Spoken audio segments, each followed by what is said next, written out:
Jadi Yesus disebut dengan anak Allah bukan berarti dilahirkan oleh Allah, enggak. Itu adalah sebutan untuk Yesus. Amin. Itu sebutan untuk Yesus ringkas. Ya. Dan kemudian Mika 5 ayat 2. Tetapi engkau, hai Betlehem Efrata, hai yang terkecil di antara kaum-kaum Yehuda, daripadamu akan bangkit bagiku seorang yang akan memerintah Israel, yang permulaannya sejak purbakala, sejak dahulu kala. Jadi saudara yang kasih, ini kekekalan Yesus sejak purbakala, sejak dahulu kala. Tidak terbatas saudara yang kasih. Yesus sudah ada. Yohanes 8:58 kata Yesus perannya,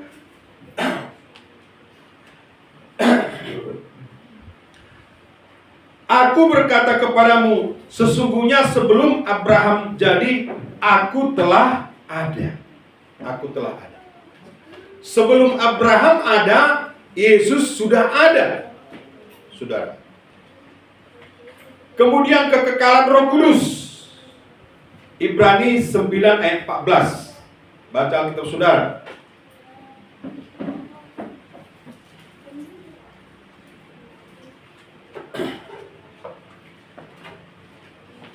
Kekekalan Roh Kudus.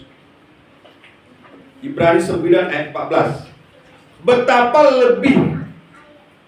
Betapa lebihnya darah Kristus yang oleh Roh yang kekal telah dipersembahkan dirinya sendiri kepada Allah sebagai persembahan yang tak bercacat. Aku menyucikan hati nurani kita dari perbuatan-perbuatan yang sia-sia, supaya kita dapat beribadah kepada Allah yang hidup. Di sini diceritakan betapa lebihnya darah Kristus yang oleh Roh yang kekal. Roh yang kekal, amin. Ini berbicara tentang Roh Kudus. Roh Kudus itu kekal adanya. Jadi sebelum segala sesuatu, Roh Kudus telah ada, amin. Roh Kudus itu telah ada. Dia kekal adanya, tidak terbatas.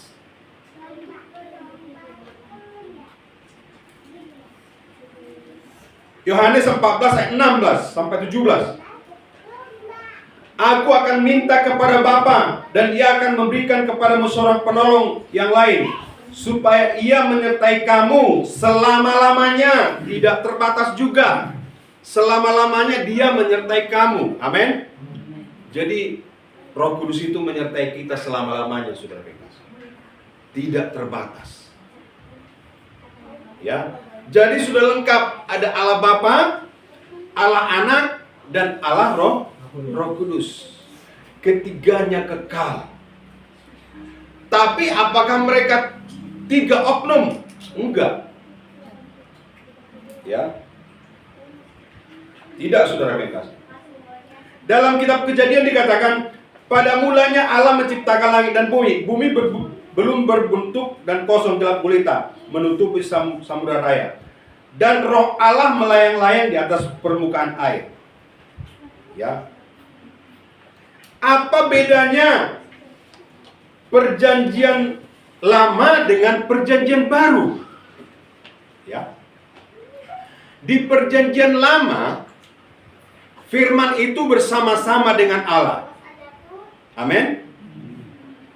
Di perjanjian lama, baik Allah Bapa, Allah Anak, dan Allah Roh Kudus itu esa, menyatu. Amin. Makanya seringkali kita dengarkan Tuhan Allah berfirman. Di situ Allah, di situ ada Tuhan, kan begitu? Ya, jadi nyatu dia. Ada Allah Bapa, ada Allah Anak, ada Allah Roh Kudus, nyatu, saudara kasih.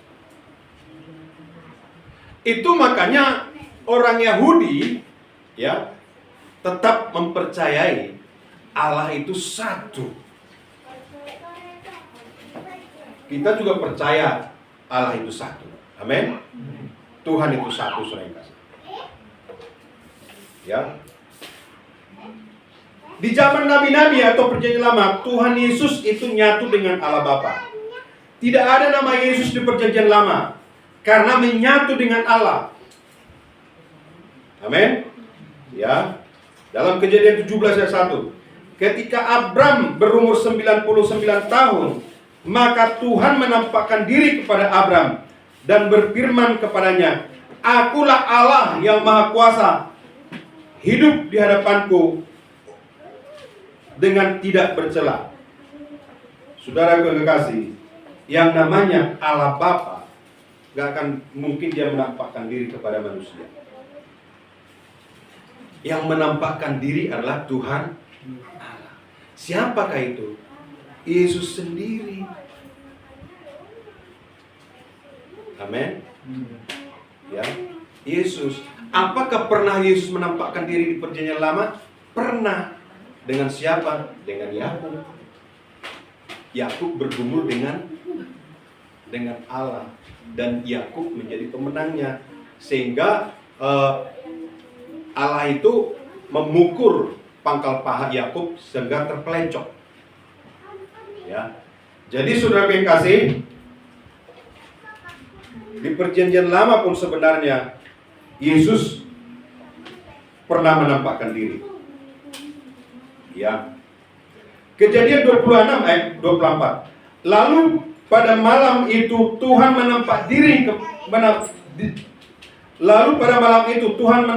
diri kepadanya serta berfirman, "Akulah Allah ayahmu Abraham. Janganlah takut, sebab aku menyertai engkau. Aku akan memberkati engkau dan membuat banyak keturunanmu."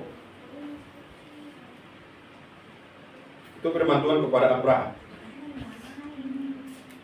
Kejadian 28 ayat 13. Berdirilah Tuhan di sampingnya dan berfirman, "Akulah Tuhan Allah. Akulah Tuhan Allah Abraham nenekmu dan Allah Ishak. Tanah tempat engkau berbaring itu akan kuberikan kepadamu dan kepada keturunan. Akulah Tuhan Allahmu." Selanjutnya berfirman Allah kepada Musa, "Akulah Tuhan." Keluaran 6 ayat 7. "Aku akan mengangkat kamu menjadi umatku, dan aku akan menjadi Allahmu, supaya kamu mengetahui bahwa akulah Tuhan Allahmu yang membebaskan kamu dari kerja paksa orang Mesir." Jadi saudara yang kasih, sering sekali disebut dengan akulah Tuhan Allah. Ya, akulah Tuhan Allah. Jadi di dalam diri Yesus itu ada juga Allah Bapa. Ya, itu di perjanjian lama.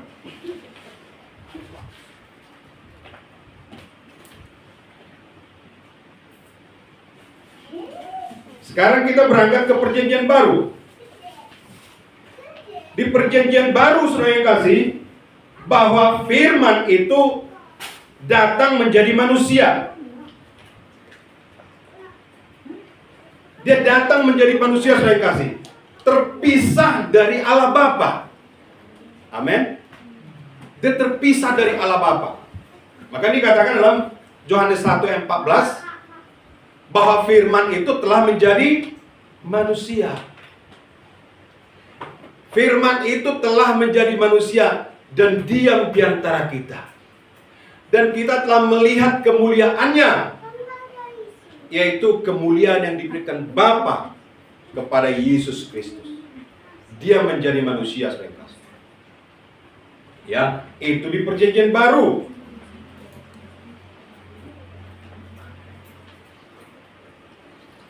Mengapa saudara yang kasih disebut Yesus itu adalah hamba? Hamba Allah dan juga anak manusia. Disebut juga nabi. Jadi disebut hamba Allah, disebut manusia, disebut juga nabi. Jawabannya ada dalam kitab Ibrani. Mari kita lihat dulu kitab Ibrani.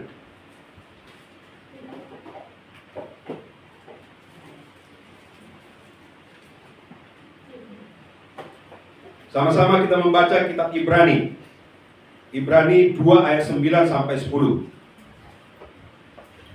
Supaya kita tahu mengapa dia disebut anak manusia dan juga sebagai hamba Allah, dan disebut juga saudara yang kasih seorang nabi. Kita melihat Ibrani 2 ayat 9.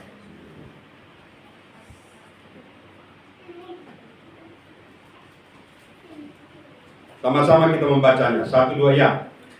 Tetapi dia yang untuk waktu singkat dibuat daripada malaikat-malaikat, yaitu Yesus kita lihat, yang oleh karena penderitaan maut dimahkotai dengan kemuliaan dan hormat, supaya oleh kasih karunia Allah ia mengalami maut bagi semua manusia. Nah, ini dulu ya. Saya bacakan ulang. 9 dulu. Tetapi dia yang untuk waktu yang singkat, waktu sementara, amin, dibuat sedikit lebih rendah daripada malaikat-malaikat. Jadi dibuat sedikit lebih rendah daripada malaikat. Ya. Jadi malaikat untuk sementara waktu lebih tinggi derajatnya dari dia. Untuk sementara waktu. Dan selanjutnya dikatakan yaitu Yesus.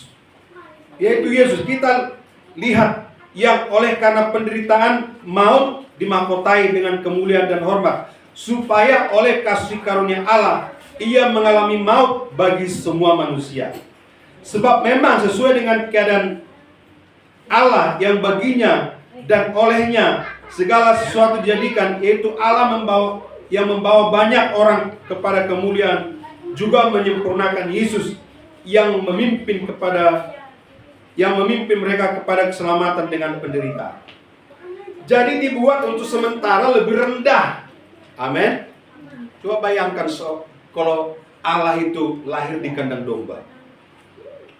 Lahir di kandang domba, saudara yang kasih, di situ kan ada tempat makanan-makanan domba, ada palungan di situ. Ya. Dan selanjutnya saudara yang kasih, kita melihat lagi ayat 10. Sebab memang sesuai dengan keadaan Allah yang baginya dan olehnya segala sesuatu dijadikan, yaitu bahwa Allah yang membawa banyak orang kepada kemuliaan, juga menyempurnakan Yesus yang memimpin mereka kepada keselamatan dan penderitaan. Jadi dibuat sedikit lebih rendah daripada malaikat. Amin. Kemudian Filipi, ini lebih jelas lagi. Filipi 2, 6-8. Kita baca sama-sama. 1, 2 ya. Yang walaupun dalam rupa Allah tidak menganggap kesetaraan dengan Allah itu sebagai milik yang harus dipertahankan, melainkan telah mengosongkan dirinya dan mengambil rupa seorang hamba dan menjadi sama dengan manusia. Jadi saudara yang kasih, walaupun dalam rupa Allah tidak menganggap kesetaraan dengan Allah itu sebagai milik yang harus dipertahankan.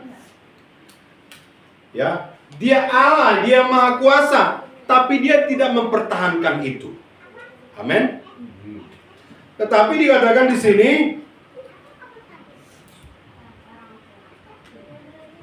melainkan telah mengosongkan dirinya dan mengambil rupa seorang hamba. Jadi dia menempatkan dirinya sebagai seorang hamba. Amin. Ditempatkannya dirinya menjadi seorang hamba. Ya.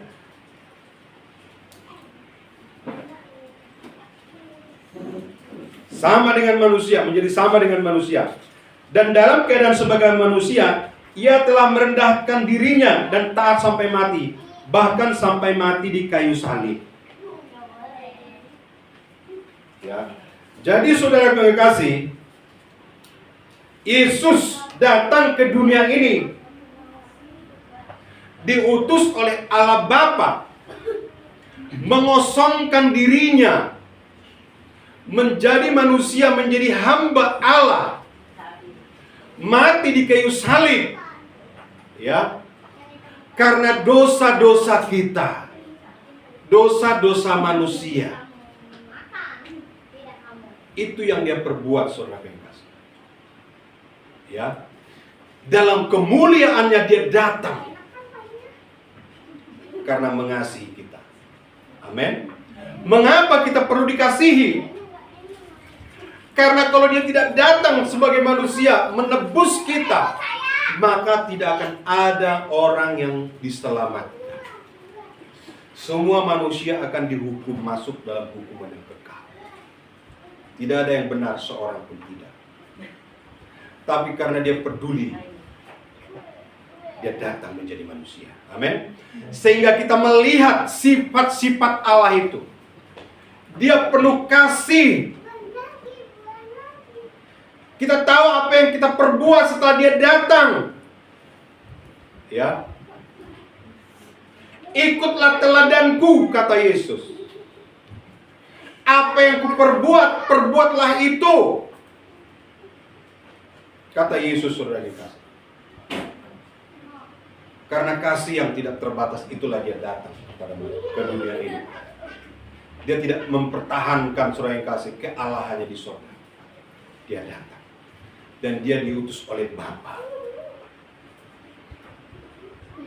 Rela mati di kayu salib karena dosa-dosa kita, saudara kasih. Dan dalam keadaan sebagai manusia, ia telah merendahkan dirinya dan tak sampai mati, bahkan sampai mati di kayu salib. Ya, Yesus memberikan teladan. Yesus berdoa kepada Bapa. Yesus sujud menyembah kepada Allah Bapa, supaya kita juga tahu menyembah kepada Allah Bapa. Amin. Ya. Dan Yesus juga sudah yang kasih berkata, ampunilah mereka sebab mereka tidak tahu apa yang mereka perbuat. Saudara yang kekasih, ampunilah mereka sebab mereka tidak tahu apa yang mereka perbuat. Ini menjadi contoh bagi kita saudara yang kasih. Berdoa bagi orang-orang yang belum mengenal Allah. Orang-orang yang masih dalam keadaan suka berbuat dosa, suka berbuat kejahatan, supaya kita menjadi berkat saudara yang kasih, menjadi penolong kita. Ya. Jadi saudara yang kasih, mari kita syukuri akan pengorbanan Yesus di kayu salib. Dalam Lukas 6 ayat 12 dikatakan, pada waktu itu pergilah Yesus ke bukit untuk berdoa, dan semalam-malaman ia berdoa kepada Allah. Yesus berdoa kepada Allah. Matius 26 ayat 36. Matius 26 ayat 36. Maka sampailah Yesus bersama-sama murid-muridnya ke suatu tempat yang bernama Getsemani. Lalu ia berkata kepada murid-muridnya, duduklah di sini sementara aku pergi ke sana untuk berdoa. Yesus berdoa kepada Allah Bapa, saudara. Ya. Dia menjadi manusia. Saudaraku, ini menjadi contoh bagi kita, supaya kita juga merendahkan hati demi orang-orang yang belum mengenal Yesus, demi orang-orang yang belum mengenal kebenaran. Ya, Yesus berkata, permuliakan mereka. Ya, coba dibaca dulu Yohanes 17 ayat 4 sampai 5. Salah satu coba baca Yohanes 17 ayat 4 sampai 5.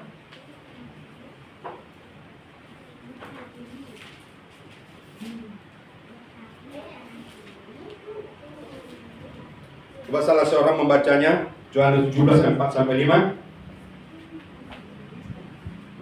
Aku telah mempermuliakan engkau di bumi dengan jalan menyelesaikan pekerjaan yang engkau berikan kepadaku untuk melakukannya. Oleh sebab itu, ya Bapa, permuliakanlah aku padamu sendiri dengan kemuliaan yang kumiliki di hadiratmu sebelum dunia ada. Iya. Jadi kemuliaan Yesus itu sudah ada sebelum dunia ini ada. Ya.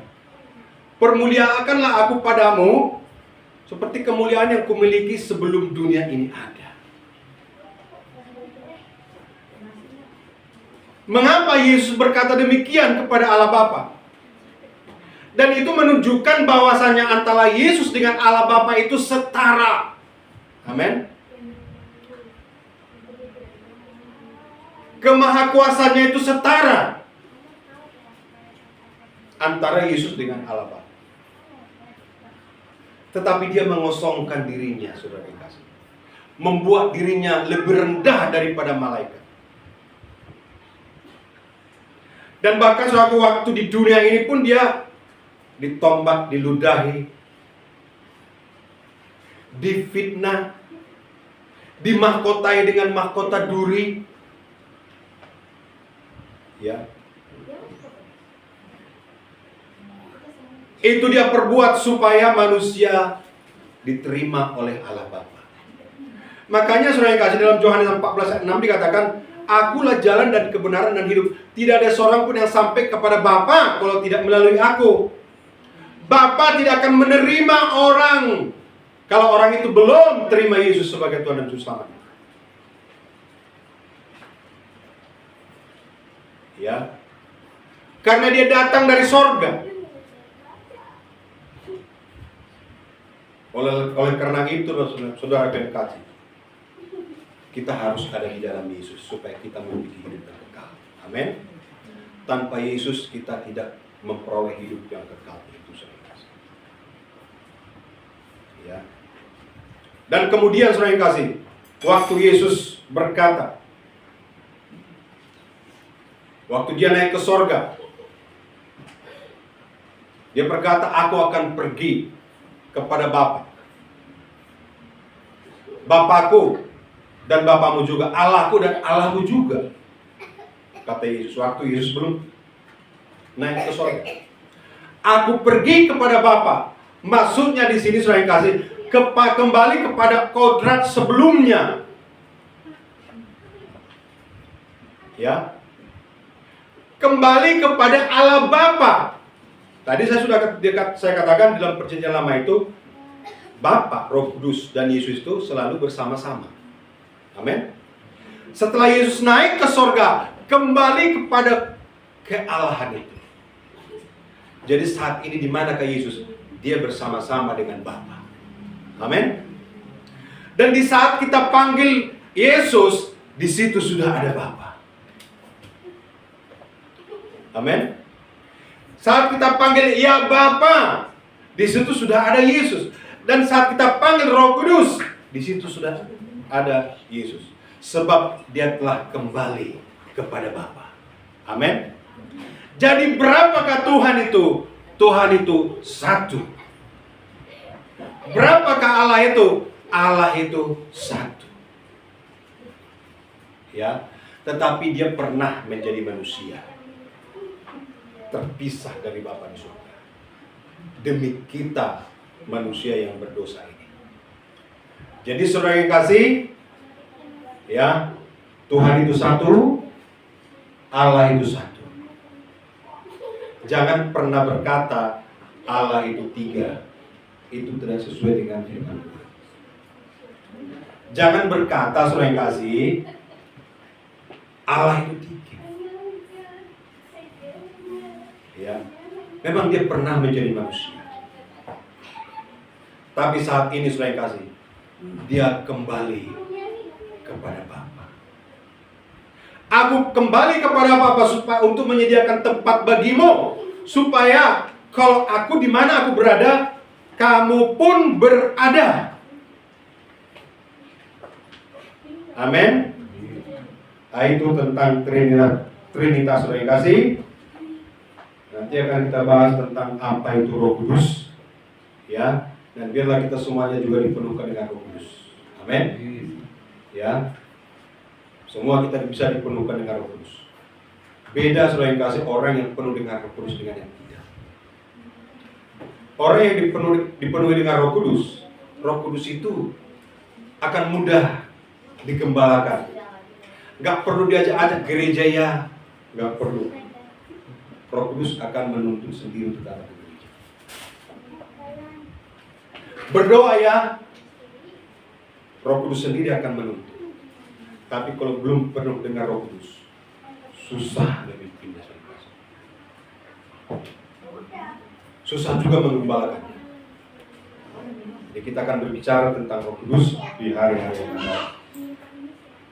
Demikianlah firman Tuhan tentang Trinitas.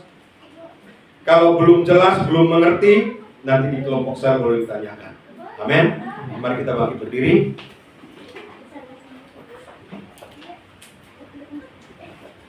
Kita angkat pujian kita, segala puji, hormat, syukur